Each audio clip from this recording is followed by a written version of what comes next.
Será que o seu cardápio, ele é uma ferramenta para te ajudar ou ele está sendo uma muleta na sua vida? Meu nome é Cássia Milani, eu sou terapeuta alimentar e técnica em nutrição, e esse canal aqui tem como objetivo ajudar você a vencer o descontrole alimentar e emagrecer com muito mais leveza, fazendo as pazes com o seu corpo e com a comida. Então, se você já gosta desse conteúdo, segue aqui e deixa o like nesse vídeo. Vídeo este que, a propósito, tem como objetivo explicar qual que é o conceito de ser o CEO da sua própria saúde, de você não utilizar um cardápio ou um protocolo ou qualquer tipo de dieta como uma muleta, mas sim dedicar o seu tempo para você entender seu corpo, entender o que te faz bem e assumir as rédeas da sua saúde, da sua transformação como um todo. Então, para contextualizar, por que eu trouxe esse tema aqui? Porque eu observo e observei no último grupo que eu tive, que eu montei com algumas clientes para testar um protocolo de restauração intestinal, que o grande ponto de dificuldade que elas tinham era de organização com a alimentação, com preparar as refeições, etc. E muitas delas me pediram cardápio. Cássia, me passa um cardápio, passa o cardápio, faz um cardápio para mim, faz o cardápio. Primeiro, né, que neste momento que eu gravo esse vídeo, hoje é dia 29 de janeiro de 2025, eu estou no quarto semestre de nutrição, né, tô fazendo faculdade ainda. Talvez quando você estiver vendo esse vídeo, eu já esteja formada há muito tempo, se Deus quiser. Mas, neste momento exato, eu ainda não tenho autorização legal para prescrever um cardápio. E eu aviso isso para todo mundo, mas as pessoas continuam me pedindo cardápio. Por quê? Porque elas olham pra minha cara, me enxergam nutricionista e associam automaticamente nutricionista com cardápio. O que não tá errado, tá? Um dos grandes instrumentos de trabalho do nutricionista é o cardápio, o plano alimentar, né? Mas, particularmente, eu acho que eu vou ser uma nutra que não prescreve cardápio. Ou então, se eu prescrever um cardápio, vai ser num contexto assim bem específico. Por quê? Porque na minha concepção, e eu posso observar isso nas pessoas, principalmente quem faz dieta, né? Quem passa por dietas de emagrecimento especificamente, o cardápio ele ajuda com toda certeza, principalmente para quem precisa emagrecer, por exemplo. E vem de um passado sombrio, de muita tranqueirada ou muita bebida, enfim, e a pessoa não sabe nem por onde começar. O cardápio vai ser ali o seu instrumento, a sua ferramenta, né? Você vai ter um guia na sua mão, um mapa para você olhar e falar, estou fazendo certo ou não, estou desviando muito desse caminho, né? Principalmente se for um cardápio personalizado, individual, vai estar calculado especificamente as suas calorias, etc. Então, o cardápio ele é muito bom, sim, mas experimenta tirar o cardápio da pessoa. Faz isso. Pega o cardápio, você olha o cardápio, tem lá a comidinha, tudo bonitinho. Mas se você fechar aquele cardápio, ou se você deixar aquele cardápio em casa, ou enfim, não olhar para ele, você sabe como é que você tem que comer? Você sabe me dizer se o feijão é fonte de carboidrato, proteína ou gordura? Você sabe me dizer, olhando assim, ó, olhando no olho, mais ou menos quantos gramas de carne você coloca no seu prato? Sem pesar? Essa é a minha crítica sobre o cardápio. Não é que o cardápio é ruim, mas na verdade é a forma como a gente utiliza ele. Se você utilizar ele como um guia, ele vai super te ajudar, principalmente no começo, quando você está aprendendo a se alimentar, quando você está conhecendo o seu corpo, entendendo como que cada alimento funciona, como que seu corpo reage, observando as mudanças acontecerem na prática. Isso é maravilhoso, mas é muito fácil você usar o cardápio de muleta, você usar o protocolozinho de muleta, você usar a dieta da internet, da blogueira de muleta. O que eu quero dizer com muleta? Você segue aquilo cegamente, você não se preocupa se aquilo está sendo realmente bom para o seu corpo, se está te trazendo saúde e longevidade, se está realmente fazendo algo de bom para você. Você nem sequer se pergunta se aquilo ali realmente foi calculado, se aquilo ali faz sentido, né? Principalmente se você pegar aí cardápios de internet, de blogueira, né? Enfim, dá até medo de falar, porque às vezes o YouTube derruba, né? Mas vocês sabem do que eu tô falando, daquelas blogueiras que comem só ovo e ovo, como se isso fosse a melhor coisa do mundo, sendo que na verdade não, é terrível. O ovo ele é um alimento incrível, claro que sim, mas comer 40 ovos, ninguém precisa comer 40 ovos.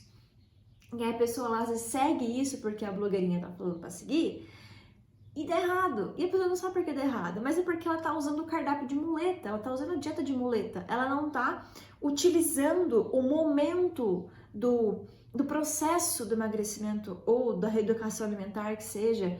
Ela não tá utilizando este momento de cuidar da saúde como momento de se conhecer, como momento de autoconhecimento, como momento de se entender, de olhar para si. Ela quer pura e simplesmente o resultado. E não que você não deva buscar o resultado, é óbvio que você tem que buscar um resultado. O resultado é importante sim. É importante sim você se olhar no espelho e ver a roupa mais larga. Ou enfim, você botar um biquíni e se sentir bonita.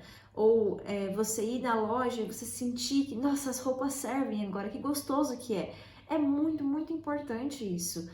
Mas o ponto é que se você apenas buscar o resultado, pura e simplesmente, você vai fazer qualquer coisa para chegar nesse resultado, mesmo que essa coisa te faça mal ou não faça sentido para você, ou você sequer entenda como ela funciona. Então, quando você pega um cardápio sem entender o porquê que você está fazendo isso, é muito perigoso, porque você vai acabar se enganando, você vai acabar usando isso de muleta, e isso não vai ser bom para você. Vai por mim, não vai ser bom.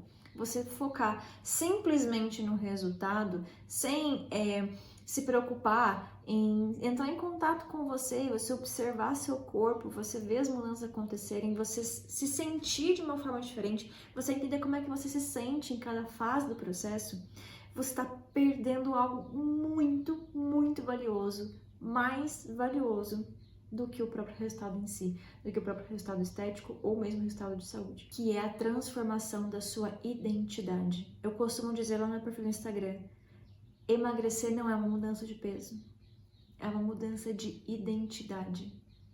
Por isso que o processo, ele é muito mais importante do que apenas o resultado. Você se torna a pessoa que mantém o resultado quando você se muda internamente.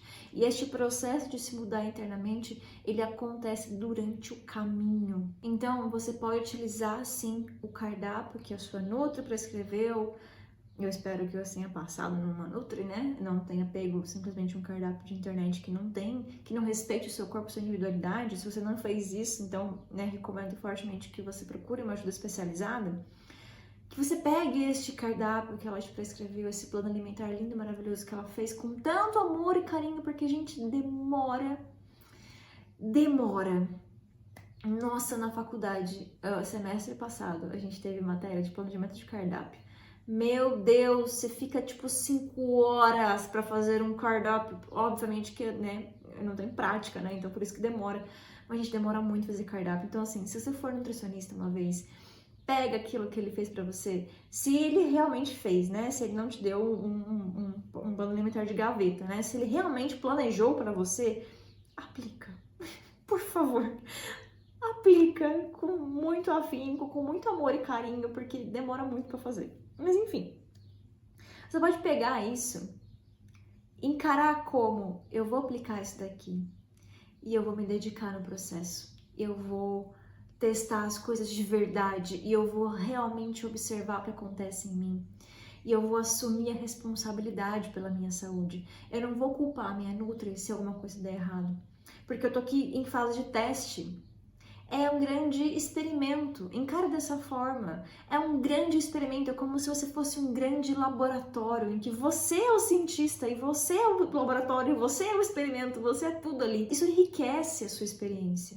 Isso torna o processo de emagrecimento muito mais leve por si só, porque se você foca só no resultado, você fica com pressa, e a pressa é muito perigosa aqui, porque quando você tem pressa, você tende a querer pegar os famosos atalhos, e são os remedinhos, né, os chazinhos seca a barriga, e as promessas milagrosas que a gente vê por aí, que são falsas, e eu vou em algum momento gravar um vídeo aqui pra vocês, mostrando na prática com números por que essas promessas de emagrecer muito em pouco tempo elas são falsas, porque é só você entender um pouquinho de fisiologia e bioquímica que você vai ver que não tem como, tá? Mas vai ser um vídeo para um outro momento. Então você pode encarar dessa forma. E aqui eu quero deixar também, não só essa reflexão de você ser uma pessoa curiosa, né? Como é que é o cientista, né? Pegando o exemplo do laboratório. O cientista é uma pessoa que é extremamente curiosa. Ele quer entender qual que vai ser o resultado daquilo, se ele fizer isso daqui vai acontecer o quê, se misturar essas duas coisas que acontecem. Então, tenha curiosidade por você mesma. Seja curiosa por você mesma. Seja curiosa em se investigar de verdade, em você testar as coisas, sabe? Tipo assim, eu escutei lá na internet o fulaninho, o médico, falando que isso aqui faz isso daqui. Será que faz mesmo? Como é que é comigo?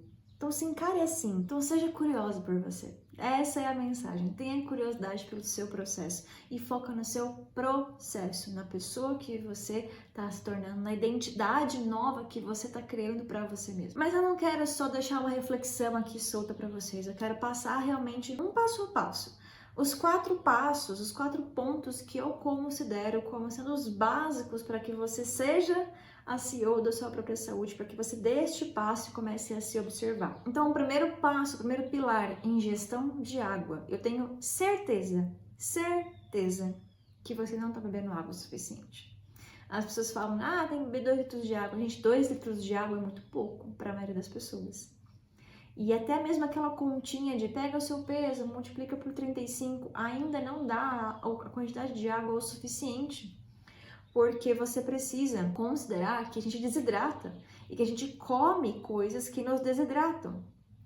Então, quando você bebe só 2 litros de água, você não está considerando todos os alimentos que puxam água do seu corpo, tá? E que nos desidratam. Ou mesmo, por exemplo, agora que tá calor, você vai suar mais, você vai precisar de mais água também. Então, qual que é a conta que você pode fazer? Você calcula 1 litro de água para cada 20 quilos de peso. Então, se você pesa 60 quilos, assim como eu, são 3 litros de água, tá? Por dia. Cássia, é muita coisa.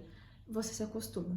E quanto mais você vai bebendo, vai aumentando aos poucos, mais fácil vai ficando para você, tá? E também, obviamente, conforme você vai emagrecendo, a sua quantidade necessária de água ela vai diminuindo. Esse cenário muda um pouco quando a gente tá falando de hipertrofia, porque o músculo, ele tem ele aumenta o metabolismo, ele aumenta a quantidade e necessidade de água do corpo, tá? Porque o músculo em si exige água também. Mas, de forma geral, é 1 litro de água para cada 20 quilos de peso e você já tem uma quantidade muito boa de água. Segundo ponto importante aqui é a quantidade de proteína, principalmente em mulheres, eu não sei porquê, mas a maioria delas tem um grande problema em ingerir proteína o suficiente. Eu já peguei muitos casos assim que a pessoa não comia proteína em nenhum momento do dia, não tinha carne, não tinha ovo, não tinha nada, era só carboidrato.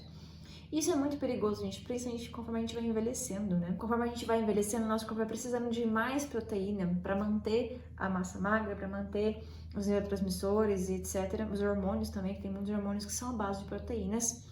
E isso, ao longo do tempo, vai fazendo muita diferença. Então, por exemplo, se você é uma mulher que já está passando da menopausa, aí é muito importante que você aumente ainda mais o seu consumo de proteínas, tá? Um outro cálculozinho simples que você pode fazer aí, ele vai depender muito do seu objetivo, do seu peso, da sua rotina, né? Mas você pode setar aí 1,4 gramas de proteína por quilo. Então, você pega o seu peso e multiplica por 1,4. Então, você faz essa multiplicação, né, do seu peso vezes 1,4 e aí você vai encontrar essa quantidade diária de proteínas. E aí você divide essa quantidade de proteínas aí entre 3 ou 4 refeições, dependendo do tanto que você come, da forma que você sente, se você treina ou não, etc, tá? Isso vai dar uma quantidade muito boa já de proteínas para a maioria das pessoas. Mas se você treina já, você pode ir aumentando gradativamente essa quantidade também. Tem mais 2 pontos que são muito importantes aqui, que é a densidade calórica e índice glicêmico, que esses são os 2 grandes segredos, assim, na minha perspectiva. Se você dominar isso, sério, você aprendeu a comer, já era, você não precisa de mais nada na sua vida. A densidade calórica é basicamente você entender o quanto de calorias cada alimento tem por grama.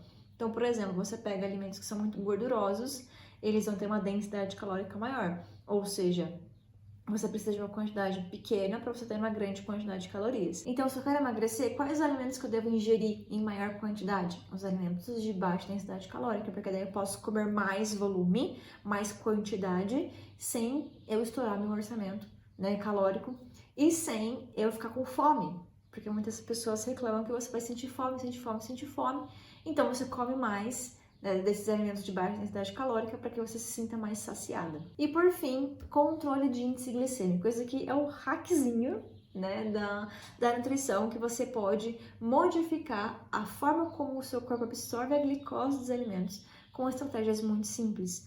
Né, porque é um grande problema, eu posso trazer isso num outro vídeo também. Não controlar o índice glicêmico é um grande problema, porque isso vai dando vários picos de glicose no nosso sangue, né? Então, quando a gente come um carboidrato, um doce, uma fruta que seja, nosso corpo vai absorver aquela glicose, aquele açúcar, e aquele açúcar ele vai chegar muito rápido na corrente sanguínea, dá um pico muito grande, dá um salto muito grande, isso eleva muito a glicemia, isso mexe com a questão metabólica de insulina, e isso feito consistentemente ao longo do prazo pode dar vários problemas de saúde, como resistência à insulina, diabetes tipo 2, doenças metabólicas, etc.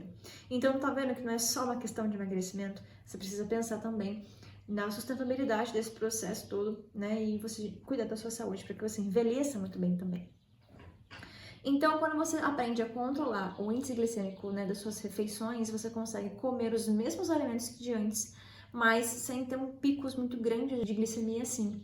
Então, como é que você pode fazer isso, por exemplo? É você comendo a sua refeição na ordem certa. Então, primeiro você come as fibras, ou seja, os vegetais.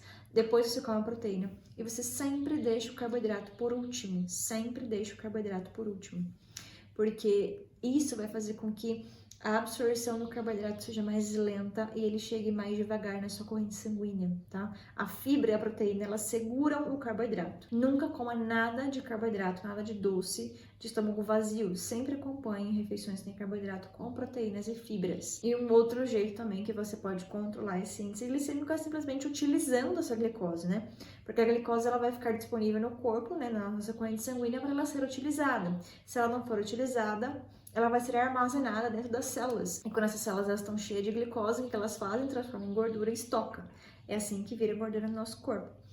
Mas se você utilizar essa glicose, ela não vai se transformar em gordura, ela vai ser utilizada. Então, quando você utiliza seus músculos, você faz uma caminhada, você faz uma dança, um polichinelo, qualquer coisa que seja que mexa o seu corpo, que utilize essa glicose, vai fazer com que ela seja gasta antes de ser armazenada. E isso também vai nivelar novamente o seu índice glicêmico. Essas são apenas duas formas de você controlar índice glicêmico, existem diversas estratégias.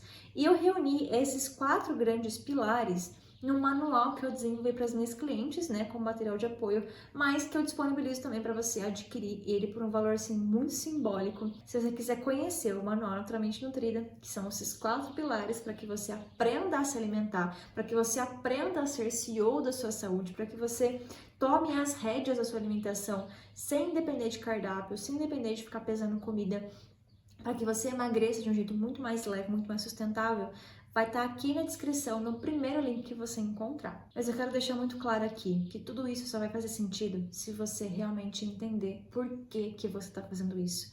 Lembra que o emagrecimento ele não é uma mudança de peso, é uma mudança de identidade. E você precisa entender o porquê que você está buscando tanto, por que é tão importante para você emagrecer. Então faz o seguinte, clica aqui nessa tela, aqui em algum lugar, vai aparecer mais um vídeo para você assistir, onde eu explico, onde eu instigo você a pensar, então por que é tão importante assim emagrecer? Então clica lá e a gente se vê no próximo vídeo.